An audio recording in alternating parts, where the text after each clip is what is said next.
Olá pessoal, aqui é a professora Dariane Gomes e hoje nós vamos falar sobre o Neospora canino.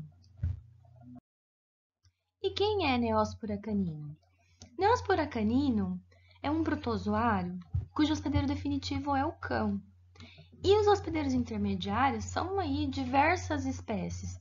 O próprio cão pode funcionar como hospedeiro intermediário, bovinos, ovinos, caprinos, equinos, até alguns animais silvestres, como por exemplo os cervídeos. O Neospora, ele é um protozoário que tem um comportamento muito parecido com o Toxoplasma. A principal diferença é que aqui o nosso hospedeiro definitivo é o cão, e no caso do Toxoplasma, o nosso hospedeiro definitivo era o gato. Bom, vejam bem, o Neospora ele tem uma importância econômica principalmente relacionado ao bovino. Pode causar problemas em gado de corte, por quê? Porque é uma característica do Neospora de causar aborto. Então, quando a gente tem abortamento no gado de corte, o proprietário ele tem duas despesas. A primeira por ter perdido esse futuro bezerro. E a segunda, que ele vai ter gastos aí com a reprodução. Então, ele vai ter que repetir a inseminação artificial, ou vai ter que descartar essa vaca que sofreu o abortamento. E no gado de leite, além do gasto no setor reprodutivo, além da perda do bezerro, a gente ainda tem a perda na produção de leite, né? Porque uma vez que a vaca não pariu, ela não vai iniciar aí um novo ciclo de produção de leite. Então, economicamente, é a principal perda associada à ocorrência da neosporose, que é a doença provocada pelo Neospora. Onde que o Neospora está localizado? Bom, no hospedeiro definitivo, a gente consegue encontrar o Neospora se replicando numa diversidade bastante grande de células. Então, desde células nervosas, células do sistema imune, como macrófagos, a gente consegue encontrar aí em outras células, né? Fibroblastos, células epiteliais, enfim, uma diversidade de células muito grande. No hospedeiro intermediário, a gente também encontra, né, uma certa variedade de locais onde o Neospora pode se replicar, como por exemplo no cérebro, no coração, no fígado dos fetos, né, pulmões dos fetos, na placenta e ainda na medula espinhal dos bezerros. Então, lembrando mais uma vez que é uma doença que tem um comportamento, é um protozoário que tem um comportamento muito similar ao Toxoplasma. Morfologicamente, nós temos as mesmas estruturas que são encontradas no Toxoplasma. Então, as células que têm replicação rápida são chamadas de taquizoítos. Eles têm também o mesmo formato de bananinha ou de meia-lua, como preferirem, e eles têm um tamanho aí de 6 micrômetros por 2 de espessura.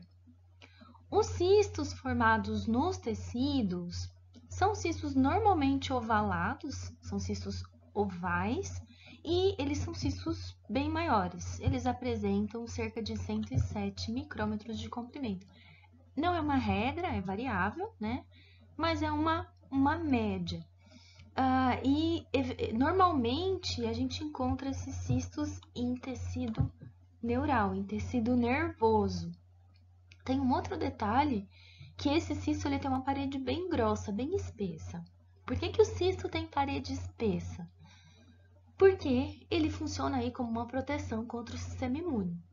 Então, se ele tivesse uma parede mais delgada, talvez fosse possível que o sistema imune conseguisse atravessá-lo.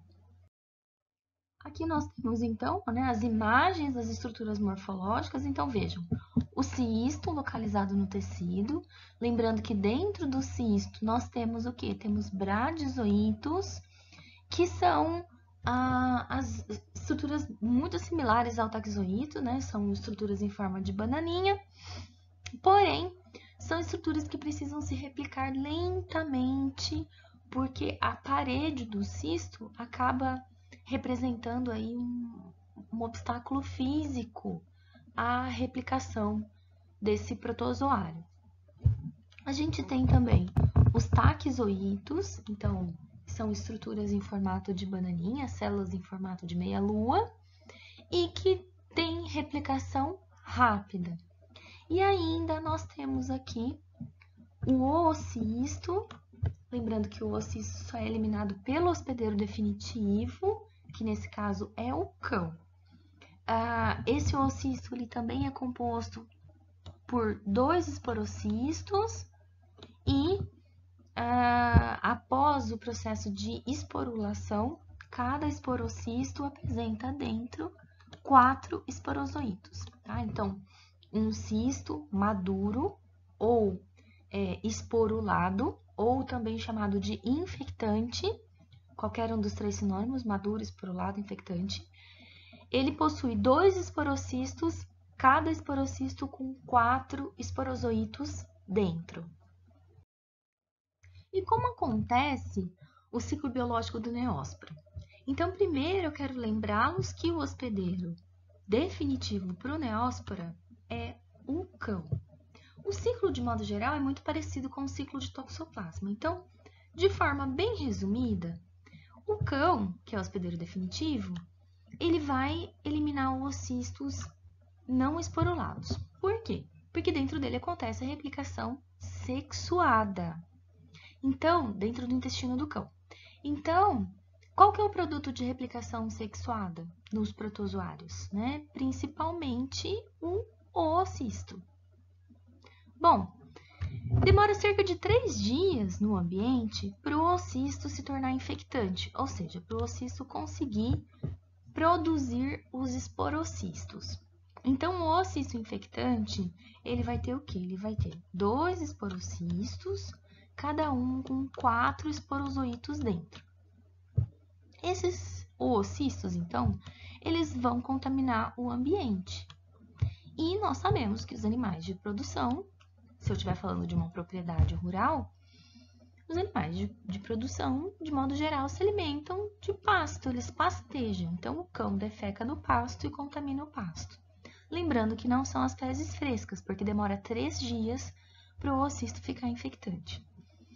Certo. Mais uma coisa que eu quero lembrar é que o cão também pode funcionar como hospedeiro intermediário. Dentro desses hospedeiros intermediários, né, que podem ser os animais de produção, pode ser o próprio cão, né, vamos focar no bovino. Então, dentro desse bovino, vai se iniciar os processos de reprodução assexuada, os processos de replicação rápida desse neóspora, até que chega um momento em que o sistema imune acorda para a vida e fala, meu Deus, estamos sendo atacados. E aí, ele tenta combater esse neóspora, esse protozoário. A partir daí, o neóspora, que também não é bobo nem um pouco, ele secreta uma cápsula ao redor dele e ele passa a se replicar lentamente dentro dessa cápsula. Então, como ele passa a se replicar de forma lenta agora, ele vai receber o nome de bradizoíto. Então, o bradizoíto está dentro dessa cápsula e o complexo todo de cápsula com bradizoítos recebe o nome de cisto, da mesma forma que acontecia em toxoplasma. Bom, acabou por aí? Basicamente. Agora, para completar o ciclo, esses cistos precisam ser ingeridos novamente por um hospedeiro definitivo, que é o cão. Então, se a gente, de novo, voltar para a propriedade rural e pensar que ocorre abate dentro dessa propriedade e normalmente as vísceras acabam sendo oferecidas para os animais de estimação, para os cães, para os gatos, o cão ele vai se alimentar desse cisto quando oferecerem para ele o encéfalo desse animal, desse hospedeiro intermediário que estava infectado. Claro que existem outras formas de infecção, a gente já vai falar sobre elas. Uma das outras formas de infecção que existe é a infecção transplacentária. Então, se essa vaca estiver gestante, se ela estiver prenhe, o que vai acontecer é que o neóspora vai ser transmitido para o feto, vai se replicar no feto e vai provocar aborto, que foi o que eu mencionei para vocês no início dessa aula. Observem esses mecanismos de transmissão. Então, vejam, uma vez que um cão está infectado, ele vai eliminar os cistos que vai, por exemplo, contaminar o alimento dessa vaca. Considerando que essa vaca está prenhe, 3 situações podem acontecer. Eventualmente, pode ser que ela sofra aborto, pode ser que o bezerro sobreviva, porém seja um animal persistentemente infectado, então ele já nasce com a neosporose, e eventualmente, dependendo da idade gestacional em que aconteceu a infecção, dependendo do status imunológico tanto da vaca quanto do bezerro, pode acontecer do bezerro conseguir nascer saudável, não infectado. Bom, esse bezerro que nasceu persistentemente infectado, né, consideramos que seja uma bezerra, ela pode vir no futuro a emprenhar e as mesmas 3 situações podem acontecer. Então, ela pode ter um outro bezerro persistentemente infectado, ela pode sofrer abortamento ou ela pode parir um bezerro sadio, um bezerro em condições, um bezerro sem infecção por neóspora. Se um cão vier a se alimentar desse animal que está persistentemente infectado ou de um animal silvestre que tem essa infecção, ele também pode adquirir a neosporose. E ainda, pessoal, na natureza, outros animais podem funcionar como hospedeiro definitivo, outros canídeos. Então, por exemplo, um coiote que se alimente de um cervídeo pode também se infectar a partir desse cervídeo que possui neosporose. Bom, pessoal, então as formas de transmissão em relação ao hospedeiro definitivo, que é o cão, de modo geral acontecem da seguinte forma. Então, quando esse cão se alimenta de um hospedeiro intermediário, ele acaba ingerindo taquizoítos, que estão presentes, né, se multiplicando aí nos diversos sistemas do corpo desse animal. Se ele vier se alimentar de encéfalo, ele acaba ingerindo os cistos, né, que embora não estejam mencionados aqui, mas a gente já falou isso anteriormente. Bom, se esse cão ele ingerir, né, ele se alimentar de placenta de bovinos ou mesmo de alguns animais silvestres, como por exemplo de cervídeos, e, por exemplo, essa placenta foi eliminada durante um abortamento, né? A gestante estava infectada, ele vai se infectar também. Esse cão também vai adquirir infecção. Então, é importante a gente não deixar restos placentários no parto, porque se esses cães vierem a se alimentar desses restos placentários, eles se infectam. E ainda, durante o processo aí de ingestão de leite ou colostro, a partir de uma vaca que esteja infectada, o cão também vai se infectar. Mesmo porque, né, a gente não tem o hábito de ferver o leite que é fornecido para os cães, principalmente em propriedades rurais. Então, isso pode acontecer. Em bovinos, nós também temos diversas formas de transmissão. Então, a transmissão vertical, né, que é da gestante, da mãe para o feto, ela é uma forma importantíssima e está muito associado aos surtos de aborto que a gente tem nas propriedades. Normalmente, ele está associado com essa transmissão vertical. Esses bovinos, eles podem se infectar, então, ingerindo os oocistos que foram eliminados através das fezes do cão, né, que está contaminando o pasto. E ainda os bezerros, quando estiverem mamando, se eles ingerirem leite contaminado, eles acabam se infectando também. Não é aí a forma de transmissão mais importante, mas pode acontecer. Principalmente se a gente levar em consideração que tem propriedade que separa as mães dos bezerros e aí fornece um leite qualquer, né? Um leite de outras vacas, né? Um pool de leite para esses bezerros. Então, o bezerro ele pode estar ingerindo leite que nem é da mãe dele. eventualmente a vaca não estava infectada, mas existem outras vacas infectadas na propriedade e ele, ingerindo esse leite, pode vir a se infectar também.